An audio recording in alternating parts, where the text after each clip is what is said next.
Bob will be speaking today, as Anna mentioned, and the speech is kind of like an extended table topics speech.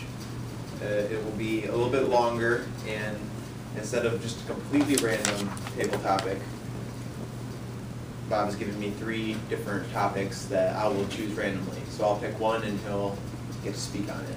So he has some idea of what these topics are, and this speech will help him develop an awareness of situations which he might be called on to speak. And it also gives him the opportunity to learn how to prepare for an impromptu speech, which is an interesting concept. And then also to select a pattern for discussion. Instead of just randomly rambling, or even like we call it deflecting into something different, he can use a pattern to discuss this topic because he knows what these topics are going to be going in.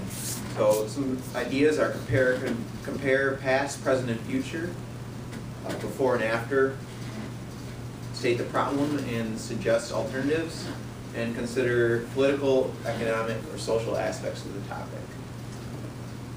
And as we know, Bob is a tenacious speaker, and I'm sure he will do well with this. And it will take tenacity to hold together his ideas, as he doesn't know exactly what's coming. Timer, please put 5 to 7 minutes on the clock. And at this time, I will draw one of the topics and read that off. Baseball.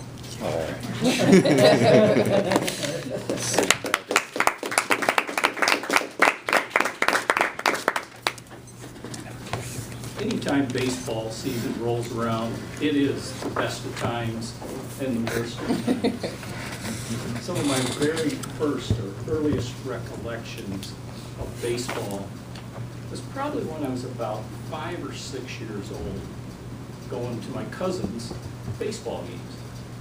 The family, little town, small town, everybody follows the local baseball team, so I remember going to watch my cousin play. I said, wow, those guys are huge. He was in the 9 and 10-year-old league. They seem huge when you're 5 or 6 years old. Other early memories was my dad milked cows in the evening. And he always put the radio up in the window. He always opened the windows to the barn real early in the spring, so the swallows could get in and make nests. That become quite a place to observe the birds, because they all build a nest right on the side of a beam. They'll take mud, and I don't know how they do it, but they build them right on the side, and they would stay there. So he always had the windows open. Then he would set the radio up in the window so we could hear it across both sides of the barn. I was always out in the yard every evening until either mosquitoes or dark drove me in. I hated to be inside. And I would listen to the baseball games. And I remember him complaining that the Tigers had got some new young guy announcing, and he really wasn't very good. And he kept waiting for him to improve. And eventually, Bernie Harwell kind of got the gist of being a baseball announcer. Then, as I got just a little bit older, I started playing myself.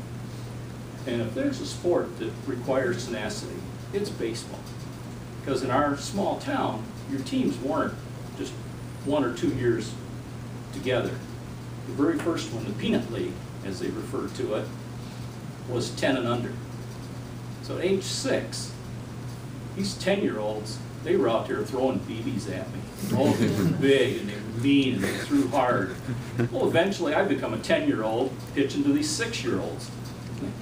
God, there's no strike zone. How am I ever going to get one of these little guys out there? They don't even plan to swing. They just come up and stand there like this. And no intention of swinging. They're just hoping for a walk. So I usually sped that process up and just beamed them with the first pitch. So continued on through high school, listening to the Tigers, playing baseball. I played through high school till through my junior year. My senior year, I was working 7 days a week in the factory, as it turned out. And I debated switching to midnights. I was working afternoons. If I switch to midnights, I can go into work from 11 to 7, go over to the school, lay down for a half hour, 45 minutes before classes start, have my classes, and then go to baseball practice and then just go to back to the school or back to the factory, lay down for 2 or 3 hours. And I thought, I'm making enough money here. I'm going to be out of college debt-free, or I can play baseball. Yeah, my scholarships were available for 135-pound second basemen with bad arms. I made the right choice, as it turned out. But remembering some of the great events of my growing up with baseball. One was the '68 Tigers. I lived and died with the '68 Tigers. And Dick McAuliffe, second base, I actually had his autograph. He came to the little town of Crystal and did an autograph session in the little movie theater that existed back then. But you had Dick McAuliffe, usually led off, played second base. You had Don Work playing third. Ray Euler playing shortstop, except in the World Series when Mickey Stanley, a center fielder, came in to improve the batting lineup. He came in to play shortstop in place of Ray Euler, and Al Kaline was then able to play full outfield of Willie Horton, Jim Northrup, who was another kid from just down the road from us. He grew up in Breckenridge, which was just a little ways from us, so he was always a local hero. And Al Kaline out in the outfield, Bill Freehan, who his nephew worked here at the company for a period of time as a contractor. I looked at him. I mean, Bill Freehan had this real blockhead, for lack of a better term. Chris looked identical. And I says, there used to be a baseball player. Yeah, Bill's my uncle. But remembering those guys, and we talk about changes over the years. There were games where late in the game, Willie Horton was a left fielder, great hitter, great player, caught everything that was hit to him, probably a limited range. At the end of the game, a lot of times the last couple innings, they put in a substitute outfielder that was a better fielder. He looked at the team, there was 9 white guys playing. You talk about changes that I've seen from watching 9 white guys playing baseball to the current Tigers lineup.